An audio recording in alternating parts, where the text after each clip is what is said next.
Hello दोस्तों, welcome to C I tuition पे आप सभी का स्वागत है। कैसे आप सभी, उम्मीद करता हूँ अच्छे होंगे, पढ़ाई कर रहे होंगे। चलिए शुरू करते हैं आज का सेशन। आज के सेशन में देखिए बात करेंगे NSTI कानपुर गेस्ट फैकल्टी के बारे में। इस वैकेंसी के बारे में, जो ये वैकेंसी आ रही है, ये वैकेंसी के बारे में बहुत सारी चर्चाएँ हो रही हैं। ठीक है, फॉर्म कितना है, वैकेंसी कितनी है, ठीक है, ये सारी चर्चाएँ हो रही हैं, लेकिन कोई असलियत नहीं बता रहा है कि ये फॉर्म भर कौन सकता है, किसके लिए फॉर्म है। बस आपको बता दिया गया कि ऑफ़लाइन है कि ऑनलाइन है, ये सारी चीज़ें चर्चाएँ हो जा रही हैं। कब से कब भरना ये बताएँ, लेकिन ये नहीं बताया जा रहा है कि इसमें एक्सपीरियंस क्या होना चाहिए, सैलरी क्या होगी, कौन भर सकता है, कौन नहीं भर सकता। सबसे बड़ी बात तो ये है कि कौन भर सकता है, तो उसी पर चर्चा करेंगे कि ये फॉर्म कौन भर सकता है। तो चलिए शुरू करते हैं सेशन। आज आपके सामने इस पे चर्चा होगी कि ये फॉर्म कौन भर सकता है। देखिए, ये पूरा फुल डिटेल है, फुल नोटिफिकेशन है, ठीक है, बाकायदे दिया हुआ है। देखिए, NSTI कानपुर, ठीक है, और गेस्ट फैकल्टी सेशन 2026-27 के लिए। इसमें CITS का भी है और CTS का भी है। CITS में turner, machinist, field fitter, electronic, mechanic, electrician, swimming, ठीक है, technology, dress making, CHNM, CSC, ठीक है, MMB, welder, information technology, training methodology, workshop calculation and science, ठीक है। वहीं CTS में आया हुआ है solar technician, refrigeration and air conditioner technician के लिए है, ठीक है।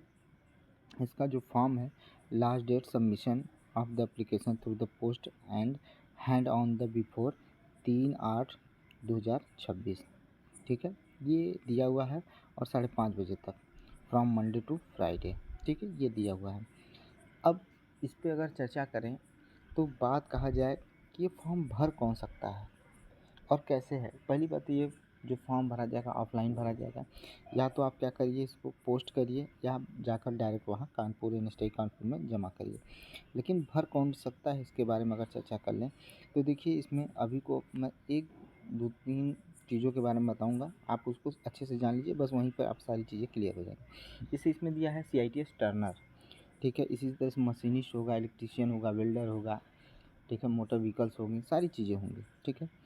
अब इसमें कह रहा कि अगर आपने डिप्लोमा किया है, ठीक है, या डिग्री किया है, या ITI किया हुआ है, तो उनके लिए क्या चीज़ें हैं, एक्सपीरियंस कैसे मायने रखता है, बात को समझिएगा। इसमें बोला कि डिग्री जो इनके पास है, मैकेनिकल इंजीनियरिंग है, वो फिटर के लिए उनके पास CITS होना चाहिए, और CITS के बाद डिग्री, ठीक है, बीटेक डिग्री डिग्री और उसके बाद प्लस CITS, और CITS के बाद 2 साल का एक्सपीरियंस है, तब तो आप ये फॉर्म भर सकते हैं, अन्यथा ये फॉर्म आप भर नहीं सकते हैं।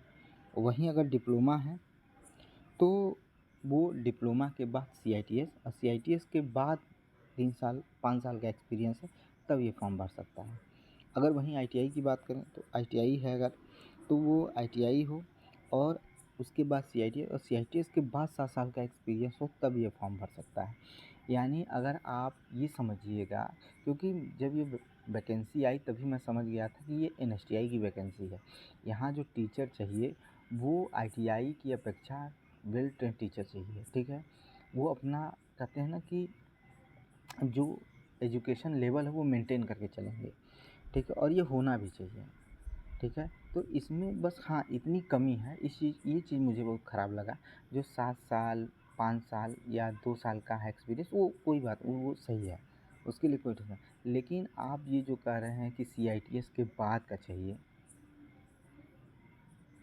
आप इस चीज़ को समझिए कि CITS जो हुआ है, अनिवार्य जो हुआ है बीटेक वालों को 2021-22 से अनिवार्य हुआ कि आपको भी CITS करना है। नहीं, उससे पहले जो फैकल्टी रखी जाती थी, वो अगर बीटेक की है तो सिर्फ बीटेक करने पर ही ITI में आप टीचर हो जाते थे, आपका इंटरव्यू होता था, फॉर्म भरते थे, आप टीचर हो जाते थे।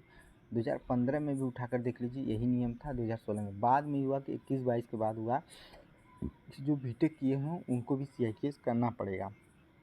ये गलत है, ठीक है, उनको भी CITS करना पड़ेगा। मान लीजिए, ठीक है, ये भी चीज़ें ठीक है कि CITS करना पड़ेगा, CITS आप कर लिए, ठीक है, लेकिन अब CITS के बाद एक्सपीरियंस लेके आइए, तब आपका होगा, तो वो कोई मायने नहीं रखता है।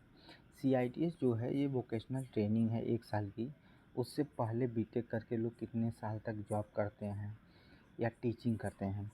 उसके बाद CITS कर लिए। आपको एक्सपीरियंस से मतलब होना चाहिए। अगर वो बाद में ले रहा है या पहले ले रहा है, उसमें कौन सा फ़र्क पड़ जाएगा। ऐसा तो नहीं है कि CITS के बाद उसकी जानकारी 4 गुना बढ़ जाएगी। ऐसा तो है नहीं कि CITS के पहले वो जो लिया उसकी जानकारी कम हो जाएगी। ये गलत चीज़ है। आपको ये करना चाहिए था या ये रहना चाहिए था कि CITS अगर जो लड़का किया है, वो चाहे बाद में एक्सपीरियंस लिया हो चाहे पहले लिया हो, आप उसको टीचर के लिए बुला सकते हैं। लेकिन ये गलत चीज़ें हैं। कोई बात नहीं, अब उनकी मर्ज़ी जैसे भी ले चलें। तो यही सबसे बड़ी इम्पोर्टेंट जानकारी थी कि भैया जितने भी बीटेक के भाई हैं, बीटेक वाले वो बीटेक करेंगे, फिर उसके बाद CITS करने के बाद एक्सपीरियंस लेके तभी इस फॉर्म को अप्लाई कर सकते हैं। यानी बीटेक प्लस CITS के बाद जिनका 2 साल का एक्सपीरियंस है टीचिंग में या इंडस्ट्री में, वो फॉर्म भर सकते हैं। या जिनका डिप्लोमा है वो CITS करें, फिर 5 साल का एक्सपीरियंस लिए हों, ठीक है, तब वो ये फॉर्म भर सकते हैं। या तो ITI किए हैं प्लस CITS किए हैं, उसके बाद आपका 7 साल का एक्सपीरियंस है, तब ये फॉर्म भर सकते हैं, ठीक है।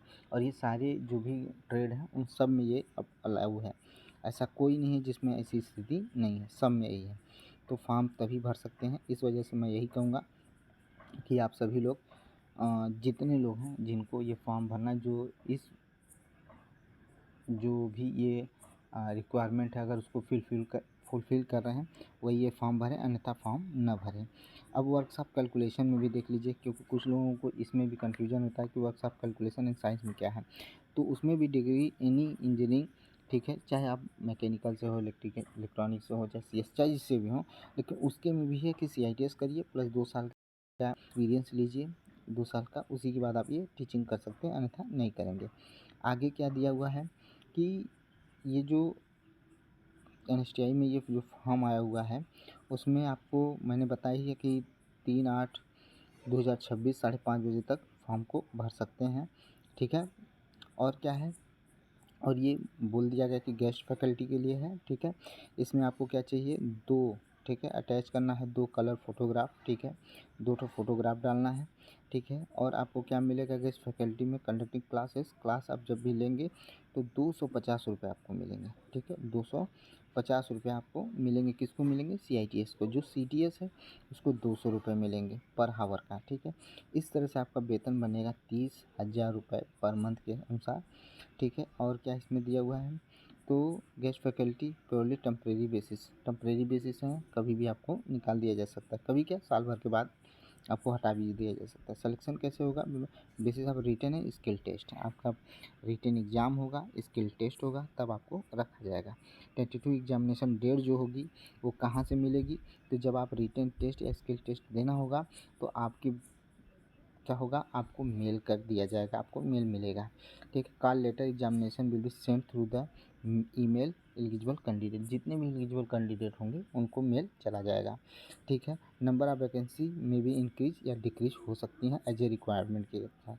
उसके बाद क्या है, मिनिमम एज मस्ट भी 21 साल, ठीक है, एज ऑन 1 अगस्त 2026 के अनुसार, ठीक है, ये हो गया। और रिटेन टेस्ट और skill test NSTI Kanpur apply suggested apply to the only 1 post since written and skill test for all trade subject to conducted same time respectively. सभी का एक समय में हो जाएगा, ठीक है। ये सारी चीज़ें इसमें लिखी हुई हैं और आपको देख लीजिए। जो आपको पोस्ट करना है या बाय हैंड जमा करना है वहाँ पर, ये आप जो लोग भी एलिजिबल हैं, जो भी इस वैकेंसी के लिए एलिजिबल हैं, जो भी मैंने क्राइटेरिया बताया है, अगर वो आपके पास है तो इस फॉर्म को भर लीजिएगा। और इस फॉर्म को भरने के बाद इसमें देखिए सारा आपका जो भी इंफॉर्मेशन है वो डालना है, एजुकेशन इंफॉर्मेशन डालना है, टेक्निकल जो भी डिग्री है वो डालना है, ठीक है। उसके बाद आपको क्या करना है, जो भी जैसे एक्सपीरियंस जहाँ से भी लिया उसको यहाँ पर अटैच करना है, ठीक है। उसके बाद रिप्लेसन करके आपको क्या करना है, बाय हैंड जमा कर देना है, ठीक है। ये सारी चर्चाएँ इसमें की गई हैं और इसमें कुछ भी नहीं है। और जिनको लगता है कि ये सब क्राइटेरिया फुलफ़िल हो रही वही फॉर्म भरेंगे, अन्यथा भाई फॉर्म मत भरना, फॉर्म रिजेक्ट हो जाएगा, कुछ मिलने वाला नहीं है, फालतू आपका टाइम लॉस होगा, ठीक है। इसी के साथ वीडियो को समाप्त करते हैं। अगर आपको जानकारी अच्छी लग रही तो लाइक करिए, शेयर करिए, सब्सक्राइब करिए इस चैनल को। थैंक यू, धन्यवाद।